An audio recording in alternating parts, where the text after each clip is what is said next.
every regret that I have, all of them, came from the times when I said yes, but really meant no. So if you can catch those times before they happen or as they're happening, you can save yourself a lot of heartache. And I really believe that, you know. So like when you said, do you want to ever do this podcast again? I could have gone, yes, I would love to. But I didn't. I said, no, I don't. No. I don't ever want to do it again. And we're back. One of the favorite guests on the Pocket Party podcast, your boy, Mr. Mike Black. We did it. We're here. Dude, nice apartment, man. I like the way your house looks. It really is. It's a really great place to live. Unlike all that space and furniture that you have, I have I got small box full of action figures. I got something very impressive, all right? I've been growing my hair out for 3 weeks and 1 day. Are you ready for the big reveal? I think he just froze. This is going to go great. Either that or he's truly shocked that I've grown my hair out for 3 weeks and 1 day.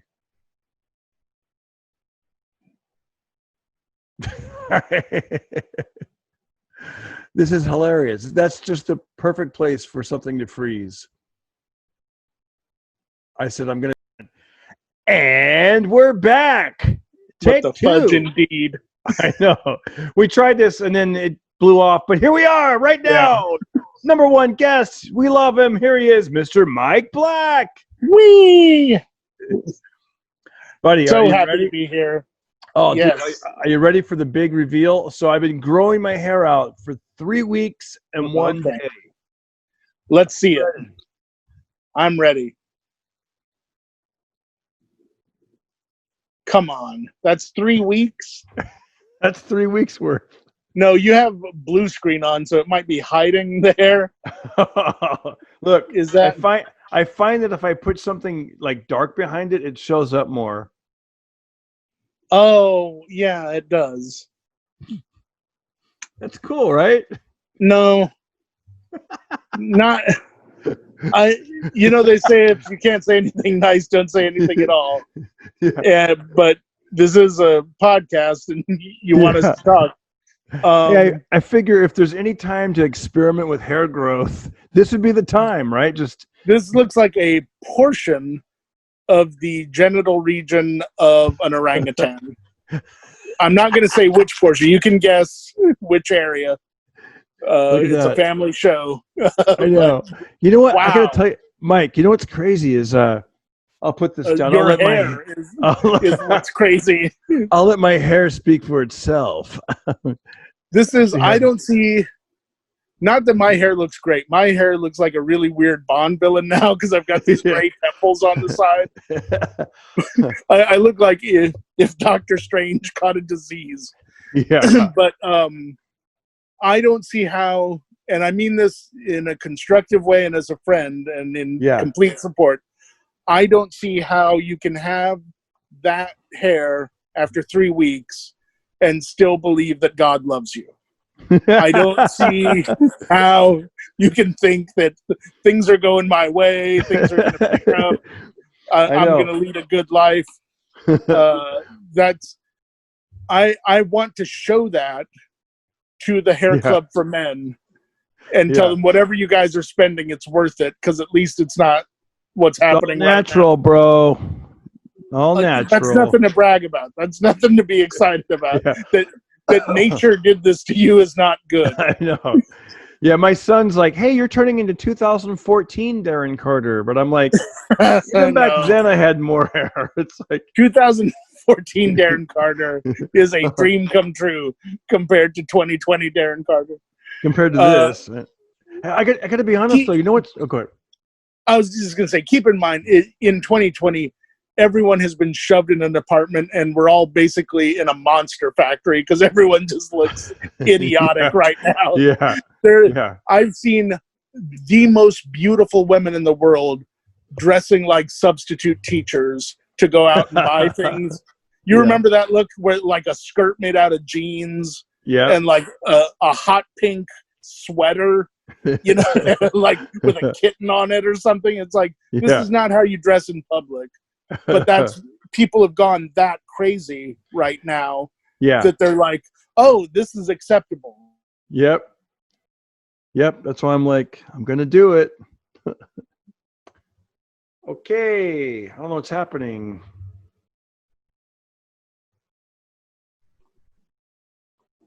That's so weird. Let's try this again. Take 3. If you're listening to this or watching this and you're like, why are they jumping all over the place? Well, we had some internet problems, or should I say I did, and Mike has been nice enough to do tech support from the other side of the world. About how long would you say we did this? Oh my gosh. You know what? This has been going on for about an hour. I've gone through 2 different computers now. I'm plugging stuff. Who did you have to call? I had to call my wife. She's like, she did it virtually though. She did it like all through the internet. Like she somehow called and like they fixed it and they didn't have to come over and they did it all through. So hopefully this will go because. And you were working on your old computer, right? Yeah. For most of that time. And then broke the news to me about 45 minutes in that you had a brand new computer. Yeah. That you could be doing all of this on. Yeah. Well, the old computer isn't that old, but it was to the point where my wife goes, just do the other computer. She's like, your desktop, because my desktop is just covered with stuff, and you know, I forgot that as I was thank you. As she was trying to help me out, you know, you have the camera on, and I forgot that she could see like everything. And she's like, look at all that cluttered on your desktop. And I'm like, she's like, stop picking your nose and get back to work. I'm like, how do I do this? No. So yeah, isn't that, oh man, that was pretty cool. Like how you were able to help me and you weren't even, are you really familiar with like computer problems and stuff? Or you? Well, I play a lot of video games, so you kind of have to be. And I won't mention my cable company, but they're one of the big ones. And they're kind of terrible. So you have to learn a lot of different workarounds for that sort of thing. Oh. And you start learning like, okay, there are a lot of shortcuts to what the problem is. Half of it is just finding out what's wrong. And fixing it is usually the easy part. It's just finding out what went wrong. But like right before we came back on, you were like, you could tell where my patience was because you were like, I got to find a virtual background. And I was like, is that really a deal breaker right now? Do we absolutely need a virtual background? Yeah. And now I get to see the virtual background that you chose. That's after an hour of tech support. Well, you thought that it's make or break. You have to have some rich person's kitchen behind you. Yeah, exactly. Well, otherwise it's because if I didn't, it would be like just a green screen, and then I got to like load it into iMovie and then drop it. It's like one more step, and I'm like, let me ask you this: what is actually behind you? A green screen, and behind that green screen is just a plain white wall, and I feel like it's just too much whiteness. You know, like I'm white, the wall's white. There's no decorations. It's just, you know. You could do the whole podcast Predator style where you like blend into the wall whenever it gets dangerous. Yeah. See, plus I want my hair to show up, you know. Oh, yeah. Wait, show everyone what you're working with there with your hair again. Oh, okay, cool. Let's go. Bam. That's what I'm working with. Hey. Wow. That is so pubescent. It's really just, there's no other word for it. Oh, I know. That's what I was going to tell you before the internet cut us off.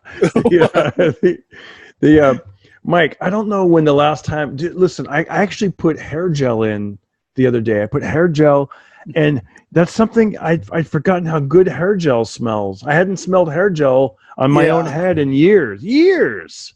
You putting hair gel on right now with that amount of hair is just wishful thinking. There's no actual. What do you think the hair gel is going to accomplish up there? I don't know. It was like I thought maybe I could spike it up, and is it going to keep it from getting unruly? Is that what you're worried about? I look like a rock star with this crazy head of hair that I've got. I know. It's like I still. See, here's the thing. I'm like still shaving the sides and the back. You know, because I don't want to go I with say the let the whole thing go. Just let it all rip. Really? It makes my head itch just Beard thinking too. about that. Have you grown a beard? I shaved today, but yeah, I let it go for about a week, but I don't know. Maybe I could. Yours looks good. You look great. I've been growing this beard since I was 11. Oh. So it's Yeah. coming in pretty good now. Finally. In the last 2 years it started really coming in. Nice. No, what's funny is this exact area grows in really well. Everything else terribly. And you can kind of see this is where my hair pretty much stops on its own. I do not grow sideburns, no matter how much I want to. I can pray every night, concentrate till my nose bleeds. Nothing. No sideburns ever. So now I want everyone else to grow them because I can't. And I'm thinking you would look amazing with a big set of red lamb chops on the side of your head. Get the AirPods to kind of blend in with the... Yeah. But do it like Wolverine style. Big, bushy, red. Yeah. And just that. Shave everything else. You know, you and I are both Elvis fans, and Elvis had the great sideburns. I remember when I was a kid, I wanted those Elvis sideburns, so I would try to let my normal hair just kind of like hang down longer than, you know, like kid style, but wanting. I did that, yeah. Who used to do that I noticed it on? Johnny Depp. Oh. He would do faux sideburns with his hair, and I kind of stole that for a while, and then my hair eventually just stopped. It didn't matter what I did to it; it wasn't going to look nice, you know. You know, I just realized something. I'm recording with my computer. I want. What would happen if I switched just mid interview to my webcam? Let's try it. Oh yeah, let's definitely try some new tech stuff right now. Oh wow, it worked. See, look at that. Oh, it's so much better. I was wondering why my face was so red. Look at this. Can you see me still? Yeah. Does my hair look better? Sure, Darren. High def. Oh, that looks good, man. Look how good that looks. That's kind of what I was thinking. You know, I got to be honest. Nobody's complimented me. Well, not that I've seen anybody, because I've been pretty much, you know. I'm pretty sure how many people you've seen has nothing to do with it. Yeah, I was going to say, I haven't really gotten any compliments yet. My wife, kind of, but, you know, my son, a little bit. Like, yeah, no one's the only compliment I would imagine you getting with that amount of hair is the treatments are really working. You're really fighting cancer well. You know, like whatever kind you've got, you're really fighting it. My son, you know, he cut his own hair recently, and it looked pretty good. And then the other day he cut it again, and it was like he just went kind of. It was weird because he didn't want to cut too much, but in the back he just started chopping away, and we're like, no, like you don't do. Did he give himself a bald spot like an old man? You know, it's never a good sign when his kept saying it'll grow back, you know, like so. Oh yeah, that's bad. But no, you just kind of he went like that, and it looks fine. But it was funny. There was that moment of like, dude, what are you doing? You know, like. I remember a girl in college. Somehow in our conversation, she got things jumbled up and decided that I was a professional hairstylist. Oh, yeah? I don't know how. I don't know where in the conversation she got that. But she invited me back to her apartment. Beautiful, beautiful girl. And she goes, why don't you come back to my apartment and cut my hair? And I was like, beautiful girl wants you to come back to her apartment. Yeah. Say yes, whatever she's, you know. So I did. I went back to her apartment. And now it's just her nude under a bathrobe going, okay, cut my hair. And I tried my best with a set of clippers and ended up giving her like a weird buzz cut along the back. And I was like, okay, the damage is done. I'm just going to do like a straight line along the back of her head and do that. And then I said, okay, I'm done. And she looked at it and she was like, this is actually great. And I was like, put it in a ponytail and let's see what it looks like. And she Yeah. did, and it was like buzzed off to the sides, but she had enough to do like a ponytail and everything. And I accidentally gave her a haircut that a lot of girls have now. Wow. Where it's like buzzed along the sides and everything. And You were like ahead of your time. and it was totally just by accident of just like, I don't want to cut off all her hair, but I want to be in this room with this naked, beautiful girl. So I'm going to just try my best. Yeah. You know? Well, if anybody's listening or watching and they want a little hair tip, here's what and it sounds crazy that I'm going to give a hair tip, but when I used to cut my own hair with scissors, I would always protect myself by putting my hand up there so it would never cut more than the finger's length. You know what I'm saying? So even if I totally messed up, at least I knew I had like a finger width of hair like left on the head, you know? Yeah. I don't know what that accomplishes. So rather than just taking scissors like this, you're kind of pulling the hair out with your hand, and you're going like that, you know. And also if you wet your hair will extend. You'll cut it, and then when it dries, it shrinks up. So be very careful when you're cutting wet hair. Yeah. Be careful when you're cutting wet hair. Yeah. Yeah, and there's so many things wrong with your theory on what to do with your hair. I felt like I was good at cutting. Did you ever use clippers? Yes. Yeah. I have a feeling you were kind of like Steve Simone, maybe had a high top fade at one point. Oh yeah, dude, the whole Vanilla Ice look. Yeah. And then I seriously, they used to call me not Vanilla Ice. They used to call me Strawberry Fudge. Oh no! I had the red hair, and I had soul, brother. Strawberry Fudge. Oh yeah. Wow! I know. I was Strawberry Fudge, and then I partnered with this other comedian back when we first started. We were both features, and we are like, hey, if we do a duet, like a duo, we could be headliners. You know, you have 20 minutes, I've got 20 minutes. Together we have 40, which is almost an hour. Right. And so now wait, did he have a cool food name too, or? No, he just we just decided to call the comedy team Strawberry Fudge. So which this is so bad. This is like 1990, all right? Different time. And did he have red hair too, or? No, he was a black gentleman. Oh, he's a black gentleman. Yes, and I had red hair, you know, a lot more than this. So he wore a tuxedo on stage. Yeah. People assumed, a monocle.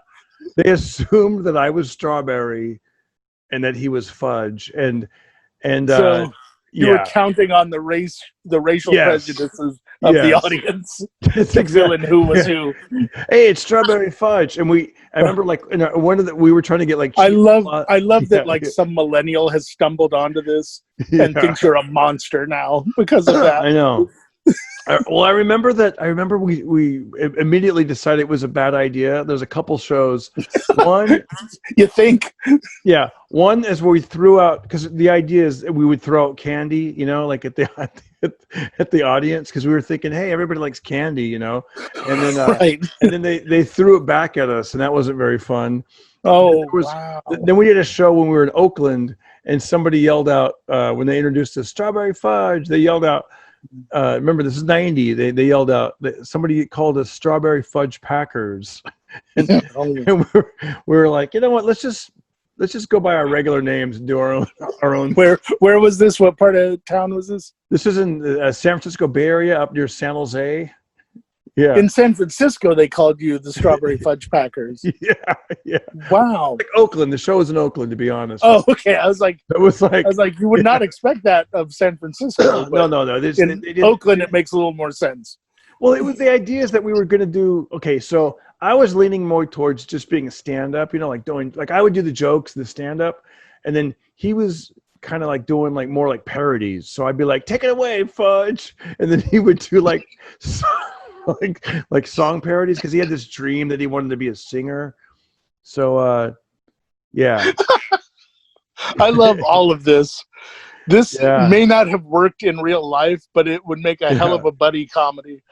I mean, it was our goal. You should really write a script of this. We wanted to do like what theme, like we were thinking we could do theme parks, water parks, high schools, like fairs, you know.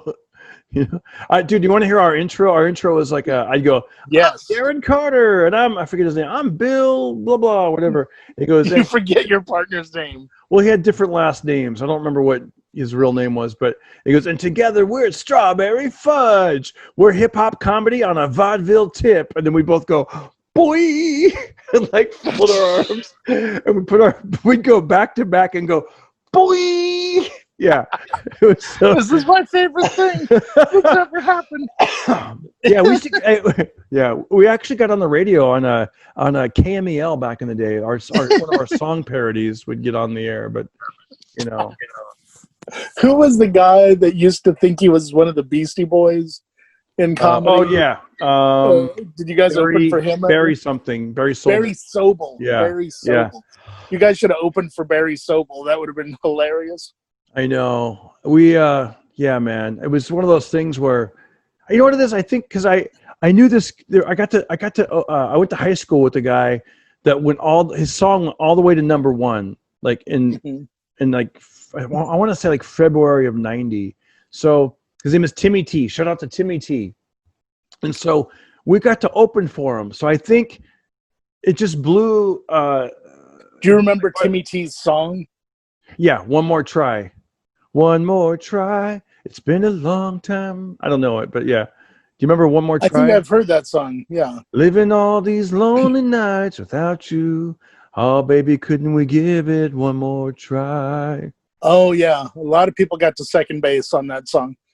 a lot of people second base watching Jurassic Park and listening to that song somehow simultaneously. Yeah, he had like that one went all the way to number one. He had a couple more songs that made it into the top 40, but still, I mean, it was very impressive because here I went to high school. I was a radio DJ in my hometown of Fresno, and I'd play his song. Sometimes I'd play it extra, like on Saturday mornings when my shift, even though you're only supposed to play songs a certain, like once every 3 hours, I'd be like, I'll put it more, Not right, that it so helped, you were into payola. You were one of those kind of DJs. Yeah. Like, I'm going to use it for hair plugs. So obviously you didn't pay that much. No. Yeah. $38. Guess who's back? Back again. Oh no. Yeah. Hey, that's cool. I can use my back scratcher as a brush. Yeah. This bad. Looks real creepy. Back scratcher. When you're putting the back scratcher on your head. I know. Do you remember that guy in Texas Chainsaw Massacre 2? That was like Leatherface's brother that was always like scratching his dandruff. Oh my gosh, Gross. that's disgusting. That movie grossed me out so bad I can't even talk about it. Yeah. Moving on. Yeah. Let's move on. Anyway, so right around that time, I got to open for Timmy T, and I opened for the New Kids on the Block. So we saw a lot of this. Wait, idea back of, up. like, yeah. You open for who again? New Kids on the Block. At that time I'd only been doing comedy for like 3 or 4 months, and it was only. What was that shit like? Oh my gosh! You can't just gloss over that you opened for New Kids on the Block. Well, the thing that was first of all, I didn't realize it. Okay, so I didn't realize it. Let me back up. So they had a contest in Fresno. It's my hometown, Fresno. Right. And come on down and audition. And so like bands were showing up, break dancers, like whatever it was popular at the time. I really think the reason they chose me is because they thought I had like a youthful performance, and also it's a comedian. Sure. So, you come out, you do 5 minutes, then you leave. It's very easy, right? So at the time, I was probably like 19 or something, 18 or 19. But it was all impressions and it was rapping. So my big thing was, I'll just do a little bit of it. I'd be like, boom, boom, Kermit the Frog, and I'm covered in green. Miss Piggy is fat. That's F-A-T, but it's my prerogative. Because that My Prerogative song was on. And then I do Popeye. Bum, bum. Well, blows me down. It couldn't be hipper. Shiver me timbers. I'm a Chippendale stripper. Then I go like this. Boom, boom, boom, boom, boom. Well, my name is Bullwinkle. I am a moose. Give me the mic and I cut loose. And then I do Pee-wee. Ha, ha. whatever. And so I would do these things, and Uh-huh. it usually would crush like when I was, Right. I'm a tough audience, but I could see this working in Fresno. Yeah, imagine 30 years ago. Yeah, 30 years ago. Such a shitty burn to put on. I know, I can see that exactly. working in Fresno. Yeah. So imagine a young Mike Black, you're like 9 years old or however, and you never really heard anybody do voices before. I don't know. And so back then it was like an exciting. Back then, mind blowing. I would have been blown away. 9-year-old me. Yeah. 9-year-old me who only had access to Rich Little and Michael Jackson. I would have thought, wow, this guy's got it. He's got it. He's right there. I can touch him. Woo-hoo. Thank you very much. Thank you, Michael Jackson. Yeah. So I got the gig. I know. Listen. I know. I don't know. I got the gig, and it was one of those horrible intros where they're like, "Are you guys ready for the new kids on the block?" And the crowd's like, "Yeah." But first, yeah. Here's a comedian. He thinks he's funny. Let's welcome Darren Carter. And I mean, and it was Bob Oshak. Yes, I haven't seen him in a while. Great comic, but he got the but with opening for Metallica. Ladies and gentlemen, are you ready for Metallica? Woo! But first, a guy who was on Oprah, Bob Oshak. See, it's not that the comedians aren't funny. It's just you put the right person in front of you can't tell people that Metallica is happening and then pull it away from them and put me on. Did you know Jimi Hendrix opened for the Monkees? He did. He opened for Little Richard also. Did he? There is a fantastic video clip out there of Little Richard talking about Jimi Hendrix, like how he knew he was going to be famous. Wow. But Little Richard is so crazy that just the way he expresses himself verbally is, I would fail to do it justice, but go on YouTube as soon as this is over and check it out. It's amazing. It's really cool. Wow. I would love to see that. So we got to Google Little Richard describing Jimi Hendrix. Just Little Richard on Jimi Hendrix should be enough. Yeah. Wow. Okay. Let me just wrap up the story. I go out there. The audience was mainly, I want to say, little girls, like 7 to maybe 11 years old, maybe. I felt like the majority. The new kids on the block were really cool. I was on the second floor, my dressing room, and they get pretty much the same audience as Barney, the purple dinosaur. Yeah. I love you. But first, here's Darren. Yeah. I just remember that I was on the second. Floor. They were on the third floor, and they let me hang out with them up there. And I remember that the new kids were so popular, and it felt like it was new to them still, like they were just on Oprah at that time, and they were still giggling and excited because I remember them looking out the window and seeing the crowd of fans going like, there they are, oh my God, there's Ja. And I remember them going, get back, and them taking some of the watermelon from craft service or whatever and dropping it out of the window, and it's smashing, and the girls go, oh, and they're like, yeah, she put it in her purse. Like they were still excited to see like this kind of stuff happen. To see their fans fight over food. Yeah. As opposed Who was your favorite new kid? Oh, wow. I would say, because I did follow them for a while after that, because I was like, wow, I met them and opened for them. I got booed in front of them. I did did I even do 2 shows? I don't remember. Okay. My favorite back then, probably the young one, Joey McIntyre, I think. Okay.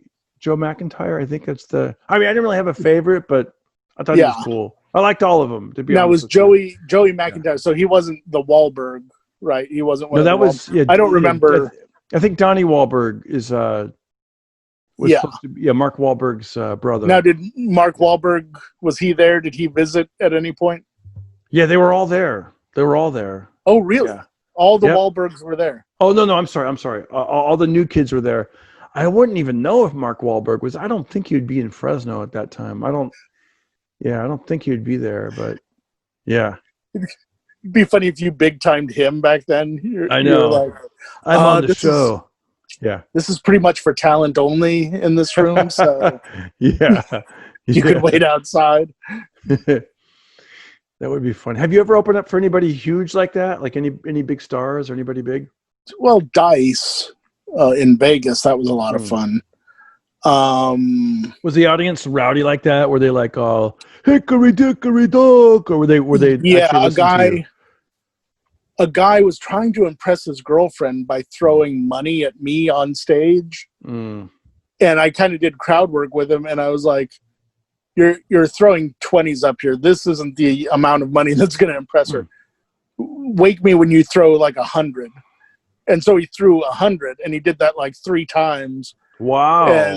And I was like, a lesser comedian would give this money back to you and, buy you a drink or something. I'm not that kind of guy. I just put it in my wallet. I just kept doing my act. And but his crowds were pretty rowdy until you told a solid joke. And then after that, they were okay.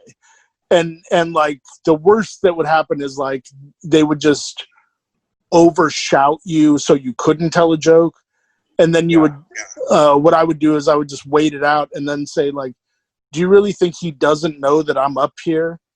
You don't think I was hand selected to be here to talk to you? He's still getting ready. He's not ready. When he's ready, he'll come out, That's a good way to say it. And then I would just do my jokes, and his crowds usually, once you did anything funny, they were with you. And they were, because they'd already been drinking and they were in a good mood, and they start to do the math of like, oh, I spent a bunch of money on parking and I spent a bunch of money on food and drinks and the ticket and everything. And this guy's adding to the show, like the overall amount of show that I'm getting. I don't have a problem with this anymore. And so they would just, as long as he's funny, if you were not funny, then it was a problem, Yeah, that'd be a great point to bring up. Like if if there's any entertainers out there or that get to open up for someone, and I would just bring that straight up. Be like, guys, you paid a lot for parking. I'm extending your experience. Yeah. Well, and Dice himself, he said a really interesting thing to me backstage, where the thing that would happen is even his best fans, his craziest, most diehard fans, would start out yelling, do the nursery rhymes, do the nursery rhymes. And he's like, that's the signature bit. Where do I go from there? If I do those, it's a 10-minute show. He's like, I can't do that and then do something else. That doesn't work. He's like, it's a bit that people literally sing along with. There's nowhere to go past that, And so I was like, that's a really smart way of looking at, like, if you have those bits that are just, showstoppers or whatever, you kind of got to be aware that, okay, you want the show to keep going up all the way to the end. You can't have like peaks and valleys and stuff like that. It's got to keep building and building and building. Do you have a big closer that you go with now? It's too dirty for this, but it's too dirty. Do you have different? I found that I've had different closers over the years, and some of them are sort of similar. I just rework them to work with what I'm doing now. You know what I mean? I have one that's more like it's just a very theatrical type of bit, so it's a good thing to close on, where I talk about Darth Vader's house, because they showed it in Rogue One for the first time, and up to then it had never even occurred to me that he had a place that he lived. I just assumed he was like kicking ass 24/7. He's a robot mostly. I didn't figure he needed downtime and stuff. But what struck me about his place, I'm not going to like do the bit, but some of the points from it that were kind of fun were that his place looked like you would imagine it would look. It was a big, like, black Lego castle of death with like a lava fall like nearby it. And then I did the math as I was watching it. I was like, wait a minute. Darth Vader built his house over the volcano where his best friend chopped his arms and legs off. How baller is that? That every morning he wakes up and he's having his cereal in the morning and he's like, "Oh, Obi-Wan, I'm gonna get you for what you did right over there." You know, and what the other thing that struck me, there's not a photo in his entire place. They showed like the lobby. There's like a robot that greets you and like a lightsaber station and stuff. Not a single picture. Now, Darren, you've toured the world. Yeah. I've toured a lot of the world. I've done like 48 of the 50 U.S. states. I've led a life. You've led a life. We both have a lot of pictures, like on Instagram and online and stuff like that. Darth Vader won a pod race. No one's ever done that on Earth. He was there when the Death Star blew up. He was there when the other Death Star blew up. You know, he's done some cool stuff. Not a single photo in the whole place. Right. That's funny. Although it would be kind of weird because like people would be like, "Who's that?" That's my son. Are you guys close? Not. I wish we were, but no. Why not? Well, I tried to get him into the family business. He wanted to do his own thing. So if I remember correctly, I chopped his hand off and threw him down a chute. And, what about this? Is that your daughter? It is. We are not close either. Why not? If I remember, people argue all the time. Who knows? It may have had something to do with I froze her boyfriend and blew up her adoptive parents' home planet. I don't recall exactly. There's friction, is all I'm saying. Yeah. Oh, you're getting blurry. Did that clear it up? It cleared it up. Yeah, that did. That's weird. Was that a magic wand you used? No, my instinct was just put the pencil and go like this, and it actually worked. Okay, I got an idea. Okay, so I'm gonna tell the audience. Every time I talk to Mike, on the phone, I just throw something out there, and he's really good at riffing and just improvising and just. I feel like I could pretty much throw anything your way, and you have the ability to talk about it. I mean, yeah. So I'm just gonna mention some random stuff. Okay. And here we go. What is, as a child or even as an adult, what was your favorite playground equipment? Did you have a favorite thing yes. like? Yeah. Okay, man, this is a terrible story. Okay. That a lot of your people that were like, "Oh, I may follow this guy," are going to go, "Oh, I'm not going to follow this guy." When I was a kid, there was a park right behind our house. And it was, now back when we were kids, you remember parks weren't made out of like rubber and foam and plastic. Oh, and I know, like right? They were made out of metal and wood, and like you couldn't play for more than 5 minutes without getting like a serious splinter or something like that going on. Well, there was so hot too, right? It would be super hot. And they didn't have that foam stuff to land on. It was either gravel or sand, or one of the two. Well, we were in a park that had gravel, and there was a humongous metal tower that was like tall enough that if you jumped off the top, you would die. And then there was a humongous wooden tower, and it was even taller.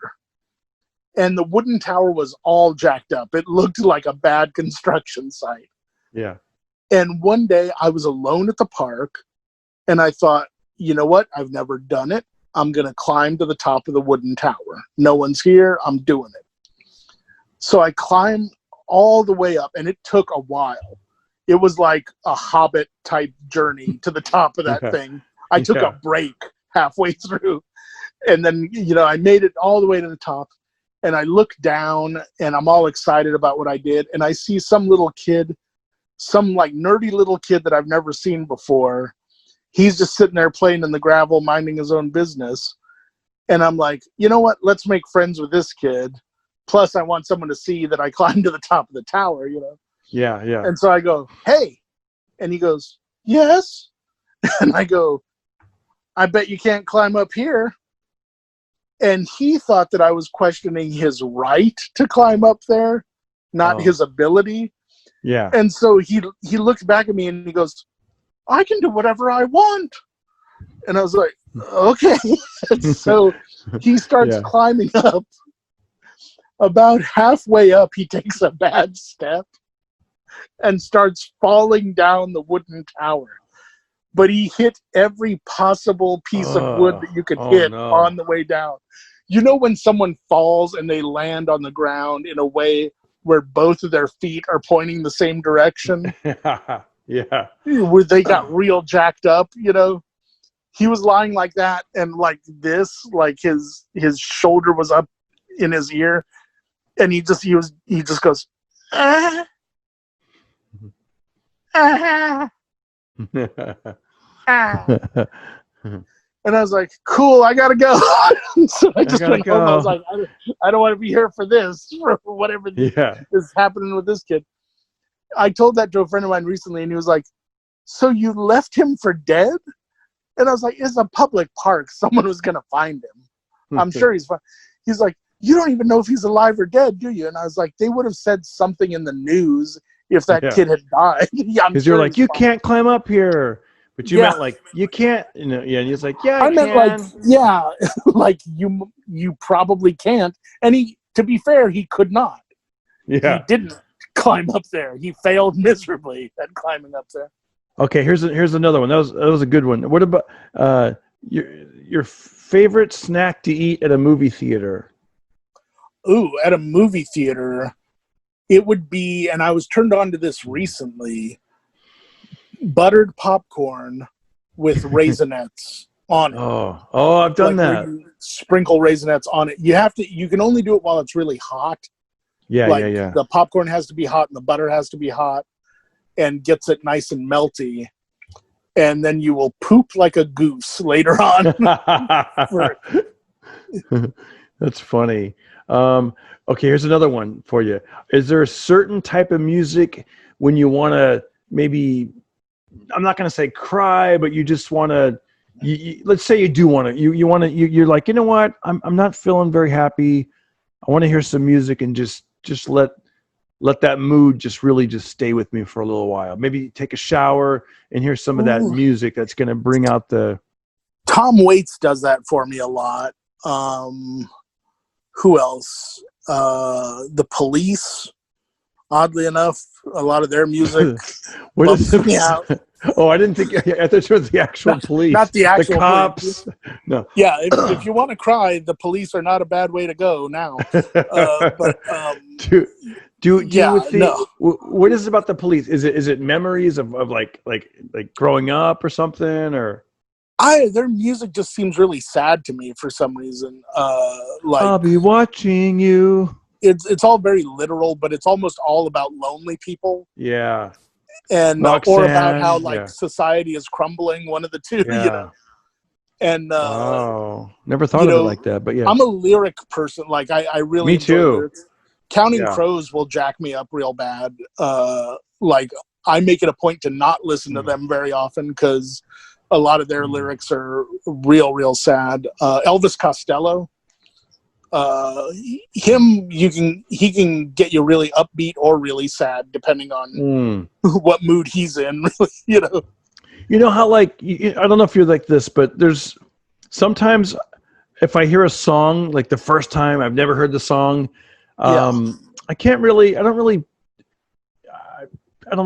any, I don't really feel it, but yeah, like there are songs too that are like, they're kind of like punchlines now, like publicly.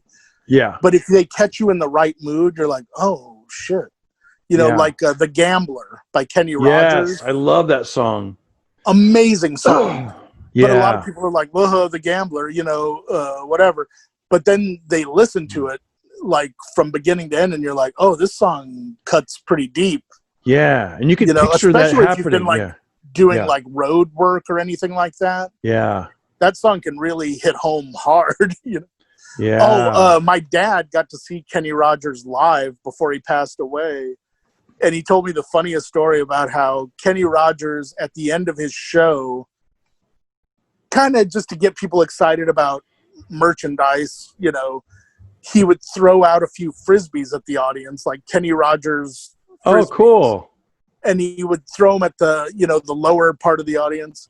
And then he would look at the balcony and he would go, now listen, I've gotten pretty good at throwing these over the years, but if this one falls a little bit short of the balcony, let it go. yeah.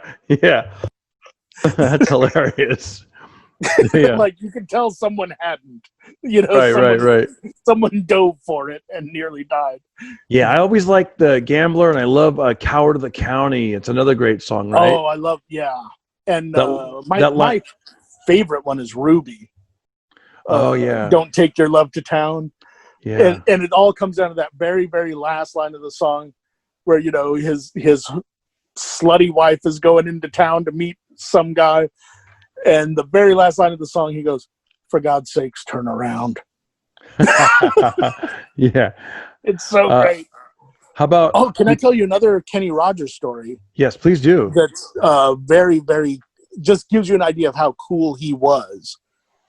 When I worked with John Panette, he had opened for Kenny Rogers in Vegas for a long period of time.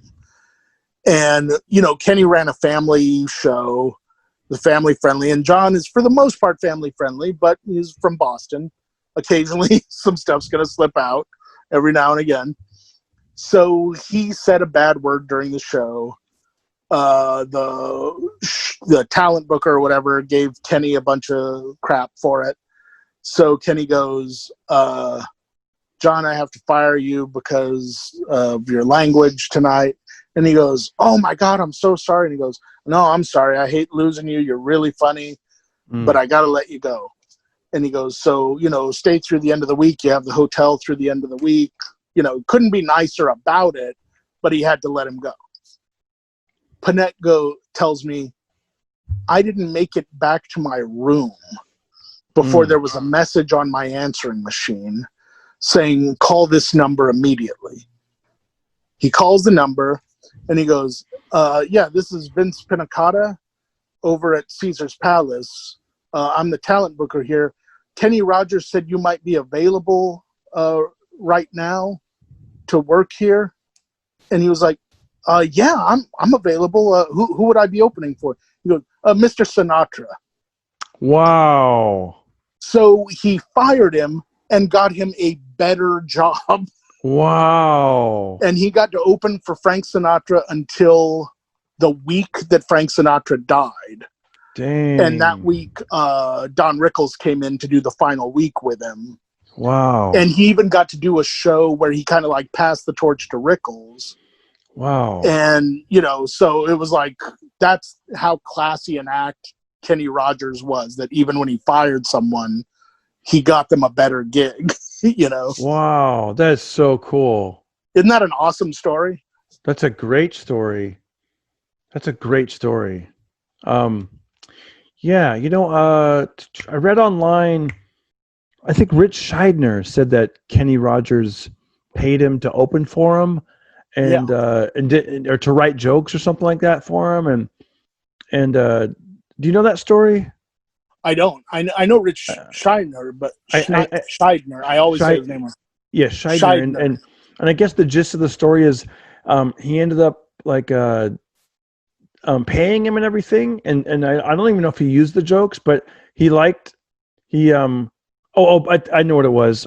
He had a song that he was in between hit songs, and in between hit songs, he wanted to have funny banter with the audience. So he'd like to pay comedians to come out and maybe they can write him some jokes and stuff. But at the very least, he liked to hang with funny people. He liked to hang out with funny comedians, funny people, and pay them for their time. So it's almost like you're doing a private show for Kenny Rogers, just hanging with them and kind of shooting, punching stuff up. And that's awesome. Yeah, it was great. I know the other Kenny Rogers song I was going to tell you that I like is Lucille. Do you know that one?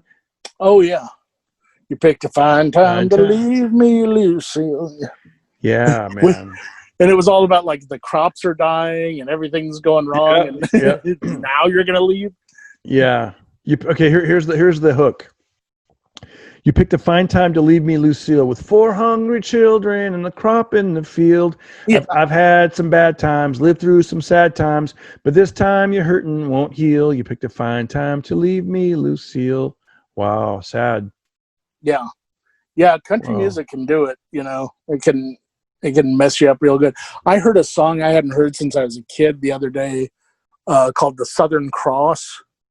You know that one? Maybe. It's I'm not sure if it's even country. It might be like Crosby, Stills and Nash or something. But it I can't even think of how it goes offhand. Google it, see what it Southern Cross lyrics. Okay, it's Crosby, Stills and Nash. Got out of town on a boat for the southern islands, sailing to reach before a following sea. Yeah. I even have no idea what this song is. Da, da, da, da, da, da, da, da, And the downhill run to Pee-Pee. I don't know. Southern Man. I don't even know. Southern Man, different song. Yeah. Totally different song. Yeah. But yeah. What I was going to say is the other day, so my son, he plays piano. He loves music. He got to meet Neil Sedaka. Okay, Neil Sedaka.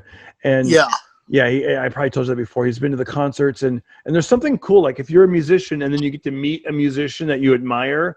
And so every day during this quarantine, Neil Sedaka has been doing like these concerts from home where he plays 3 songs and has his piano and does a little backstory and plays a song. And he played a song yesterday I'd never heard before. It was my first time hearing it. And I don't know if I was just in a weird mood, and we were I was walking with my wife and my son, and I'm looking at my wife ahead of me, and my son is right next to her, but he's starting to get like a little bit taller than her, and he's going to be 13, like he's almost 5'6" now, and you're just starting to. And anyways, this song, as we were walking, we had this Bluetooth speaker, and we're out in the middle of nowhere, and we're just walking on the country road, and it just kind of, I felt a little emotional, man. The song was called, I think it was called Superbird. And basically in the song, he talks about being a little boy and that he could fly and that nobody believed him. And all the adults said, little kids shouldn't lie. Don't lie. We know you can't fly. And he's like, but I can. And then he talks, and then even as he's playing it, and the song is so beautiful, he's playing the piano. And at one point during the piano, he does this thing where he puts his fingers all across the piano, and it looks like wings, where he's like, I could fly, and like the music, it was so cool. Oh wow! Yeah. And he's just telling the story, and then of course, like the little boy grows up, and now he's a grown up, but he basically the adults extinguished the idea that that he could dream and fly and be anything he wanted to, and he's like, I can't fly anymore. And the way it just hit me, and then the final verses of the song. Where he's putting his own children to bed, and he hears this little boy, go, zoom, zoom, Dad, I can fly. And he just like closes the door and lets him believe, and it's so beautiful. And it just, I don't know, man, it just hit me. Yeah, that's powerful stuff. That, that's a very true thing. And I think comics in general have to fight against that as much as they can. Yeah. That part of you that grows up completely. Yes. I think you have to have a little bit of that inside you still that believes that sort of stuff. I think so. I think a lot of comedians, maybe not all comedians, but like maybe like the guys that are like the angry political guys. I mean, maybe they do. I don't know. But I would say like, the funny ones, though. The funny ones, exactly.